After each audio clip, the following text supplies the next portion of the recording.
Hello students, स्वागत है आप सभी का। स्टूडेंट्स, आज हम लोग आयकर से संबंधित सवाल को सॉल्व करेंगे। ठीक है, इसके पहले आप लोग देखे होंगे प्रश्न क्रमांक 2 और 1 किस प्रकार से प्रश्न थे, उसके जैसा ही ये भी प्रश्न सॉल्व होने वाला है। तो चलिए शुरू करते हैं। नंबर पहला सवाल तो हो गया है, दूसरा भी हो गया है, दूसरा कॉपी में मैंने बताया था। चलिए तीसरा क्रमांक हम लोग देखते हैं। तीसरा क्रमांक कुछ इस प्रकार से लिखा है, वित्तीय वर्ष 2008-9 में रमेश की कुल वार्षिक आय, यहाँ पे वार्षिक आय दिया गया है ना, और वह सामान्य भविष्य निधि में खाते में 1000 रुपये प्रति माह जमा करता था तथा उसने 12,000 रुपये वार्षिक जीवन बीमा पॉलिसी प्रीमियम दिया था। यदि 15 कितना है 1,50,000 है ना, 1,50,000 रुपये तक कोई कर नहीं हुआ है तथा 1,50,000 रुपये से अधिक आय पर 10% कर दिया जाए आयकर दे हो एवं सभी बचत पर छूट की अधिकतम सीमा 1,00,000 रुपये तक बताई गई है। ठीक है, तो उसके द्वारा देय आयकर की गणना कीजिए जहां शिक्षा उपकर देय आयकर का 3% हो। ठीक है, तो चलिए शुरू करते हैं। इसमें सबसे पहले क्या करेंगे हम लोग, जैसे कि मैंने स्टेप बताया था आपको कि पहला स्टेप आपको क्या डालना है, कुल वार्षिक आय।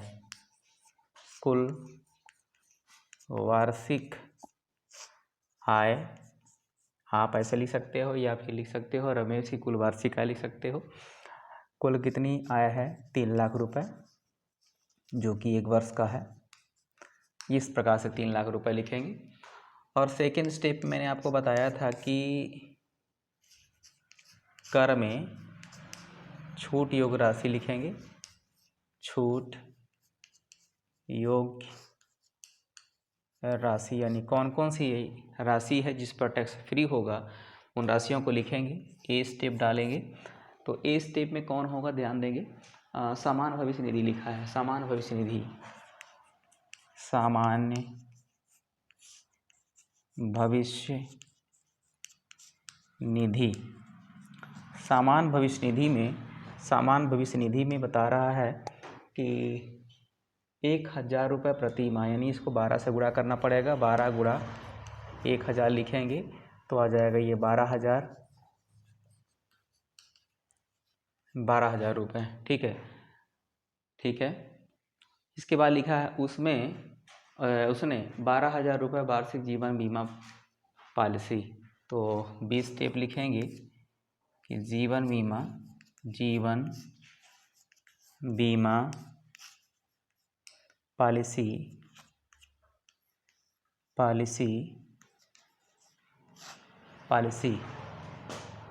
बस इतना लिख देंगे, काम चल जाएगा।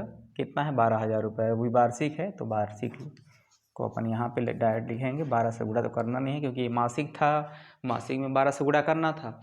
लेकिन यहाँ पे देखेंगे आपकी ये वार्षिक दिया हुआ है तो वार्षिक में कुछ करना है नहीं अपने को। ठीक है, आगे तो कुछ जमा किया नहीं है, ध्यान देंगे, एक बार दो बार पढ़ लेंगे, अच्छे से समझ लेंगे, इसके बाद बनाएंगे आगे। इसके बाद इन दोनों के अलावा कुछ भी नहीं है।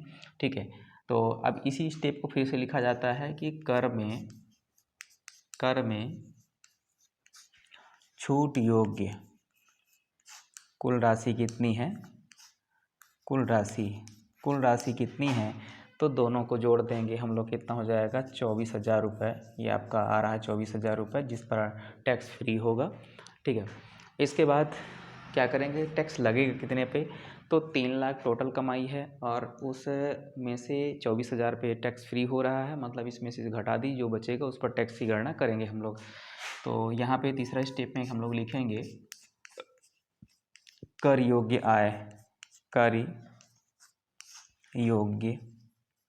आय, मतलब कौन सी आय है जिस पे टैक्स फ्री होगा। तो पहले में से दूसरे घटाएंगे, पहला पॉइंट का मान वो है, दूसरे का पूरा मान ये निकला है। कितना आया है, 24,000 रुपये। तो आप घटाइएगा, 3,00,000 में 24,000 घटा लेंगे। तो 3,00,000 में 24,000 घटा लेते हैं। 3,00,000 में 24,000 घटा लेते हैं, कितना आएगा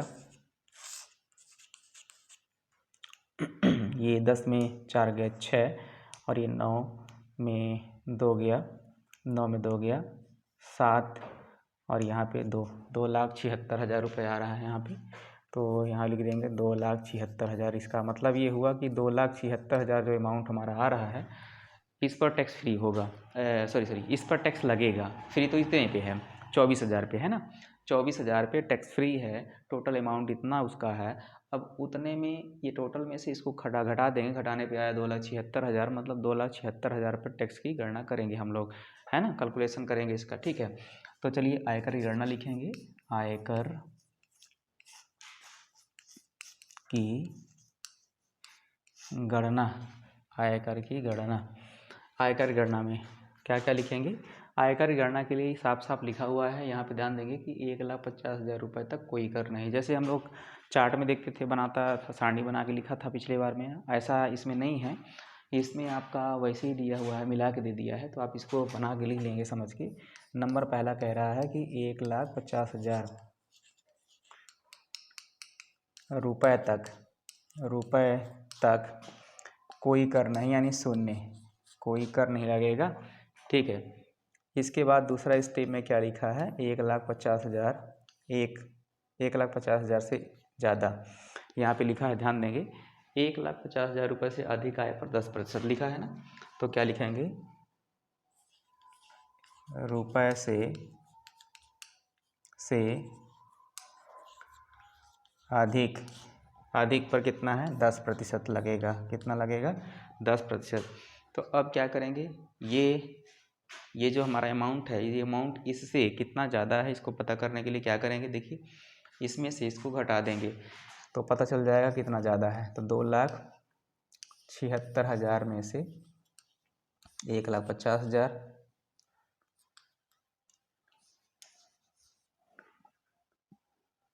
को घटा देंगे और इसी का अपन क्या करेंगे, 10% निकालने वाले हैं। ठीक है, इस प्रकार से। तो कितना आ जाएगा, अब देख लेंगे, घटाएंगे कितना आएगा, बताइए कितना आएगा।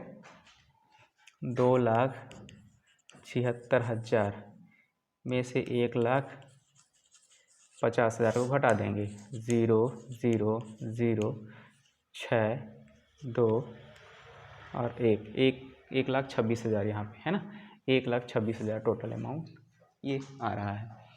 ठीक है, तो अपन क्या करेंगे, 1,26,000 का 1,26,000 का 10% निकालेंगे। ठीक है, ठीक है, कितना आएगा बताइए भाई। 1,26,000 का 10% निकालेंगे तो क्या लिखते हैं, 1,26,000 गुणा 10/100। अब इसको काटेंगे, इसको काटेंगे, बचा कितना, 12,600 रुपये। अब ये 12,600 रुपये, ये तो टैक्स निकला, इसके बाद तो अमाउंट है नहीं, टोटल निकाल चुके हैं, जितना भी है उतना का अपन निकाल चुके हैं। ठीक है, अब क्या करेंगे, कुल कर लिखेंगे। कुल कर यानी पहला में से दूसरा स्टेप को जोड़ देंगे। पहला हमारा क्या है, पहला हमारा मान शून्य है और दूसरा का मान कितना है, दूसरा का मान वो 12,000 आया, तो शून्य के साथ 12,600 को जोड़ दीजिए तो 12,600 ही आएगा। अब यहाँ पे एक लिखा था, एक पॉइंट देखेंगे, शिक्षा उपकर देय आयकर का 3% होता है। तो शिक्षा उपकर कितना होगा, शिक्षा उपकर देय आयकर का, तो देय आयकर अपना यही तो है ना, टैक्स तो यही निकला, यही कर देना पड़ेगा ना। तो इतने का 3% निकालेंगे, कितना प्रतिशत, 3% निकालेंगे। तो कितना हो जाएगा यहाँ पे, 12,600 गुणा 3 बटा में कितना हो जाएगा, 100। ये 0 कटा, ये 0 कटा, तो कितना हो जाएगा, 6 त्रिक 18, 6 त्रिक 18, 2 3 6 7 है ना, और 3 कम 300 कितना आ रहा है, 378 रुपये आ रहा है। अब ये और ये देय आयकर था, शिक्षा उपकर देय आयकर का निकला 378। अभी दोनों को जोड़ दीजिए, यही तो भुगतान करना है टैक्स। ठीक है, तो अतः करके क्या लिखेंगे, अतः भुगतान योग्य कुल कर कितना हो जाएगा, दोनों को जोड़ दीजिए, 8 7 9 कितना आ रहा है, 12,900, ₹978 ये आ रहा है। इतना टैक्स का भुगतान करना पड़ेगा आपको। ठीक है, इस प्रकार से देखिए बहुत ही आसान सा सवाल था जो कि हम लोग 10-11 मिनट में सॉल्व कर लिए हैं। थोड़ा आप पढ़ने लगेगा तो और फास्ट आप कर सकते हो। और एक बात देखिए कहना चाहूँगा कि अगर आप हमारे चैनल पे नए हों तो चैनल को सब्सक्राइब कर लें, क्योंकि इसमें बहुत ही इम्पोर्टेंट प्रश्न, ठीक है, और बहुत ही इजी वे में आपको बताया जाता है। ठीक है, आप देखे ही होंगे किस तरीके से बहुत ही आसान सा प्रश्न है और ये 4 से 5 नंबर आपके एग्ज़ाम में पूछा जाता है। तो अगर आप अच्छा स्कोर करना चाहते हैं तो हमारे चैनल से जुड़े रहें। ठीक है, और चैनल को सब्सक्राइब कर लें, बेल आइकन दबा दें ताकि मैं वीडियो अपलोड करूँ तो इसका नोटिफिकेशन आप तक पहुँच जाए। ठीक है, और अगर आपको अच्छा लगता है तो लाइक करें, शेयर करें। ठीक है, अपने मित्रों को भी बताएं। ठीक है, तो धन्यवाद, मिलते हैं नेक्स्ट क्लास में। आज के लिए इतना काफ़ी।